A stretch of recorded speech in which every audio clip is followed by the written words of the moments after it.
नमस्कार, मी पंजाब डक. बीड जिल्हा, लातूर जिल्हा, परभणी जिल्हा, जालना जिल्हा, संभाजीनगर, नांदेड जिल्हा, हिंगोली जिल्हा ते 30च्या दरम्यान चांगला पाऊस पडणार आहे. पण जुलैच्या पहिल्या आठवड्यात देखील चांगला पाऊस पडणार आहे.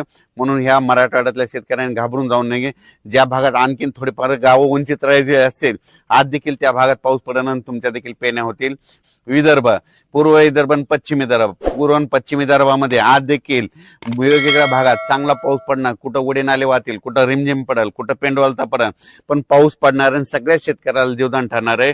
हे मध्ये 30 जून पर्यंत असाच विदर्भात 6, 5, 11 जिल्ह्यामध्ये दररोज वेगवेगळ्या भागात पाऊस पडणार आहे. सगळीकडे एकदम पडणार नाही. आज ह्या जिल्ह्यात, उद्या त्या जिल्ह्यात, आज या गावात, उद्या त्या गावात, असं करत करत 30 तारखेपर्यंत, 30 जून पर्यंत विदर्भाच्या 11 जिल्ह्यात पाऊस पडणार आहे. पण विदर्भातल्या शेतकऱ्याला सांगू इच्छितो की जुलैच्या पहिल्या आठवड्यात मात्र तुमच्याकडे चांगला पाऊस पडणार आहे, धोधो पडणार आहे.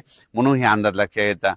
त्याच्यानंतर सगळ्यात खास करून परत एकदा मुंबईकरांना एकदा सांगू इच्छितो, मुंबईच्या जनतेला, पुण्याच्या जनतेला, इकडं अहिल्यानगर, उत्तर महाराष्ट्र, त्र्यंबकेश्वर, नाशिक, त्यांना सांगू इच्छितो की मुंबईकडे काय होणार आहे की 1 जुलै ते 8 जुलैच्या दरम्यान मुंबईकडे माझा तरी अंदाज आहे त्या 7 ते 8 दिवसामध्ये 1000 मिलीमीटर पेक्षा वर पाऊस पडेल. मध्ये किती 1000 मिलीमीटरच्या बोरीमध्ये 1100-1200 मिलीमीटर पाऊस 1 जुलै ते 7 जुलैच्या दरम्यान मुंबईमध्ये, म्हणजे संपूर्ण मुंबईमध्ये जवळपास 1000 ते 1100 मिलीमीटर पाऊस पडेल. काही ठिकाणी काही दिवशी 150 मिलीमीटर पडेल, काही दिवशी 180 पडेल, कुठं 100 मिलीमीटर पडेल एका दिवशी.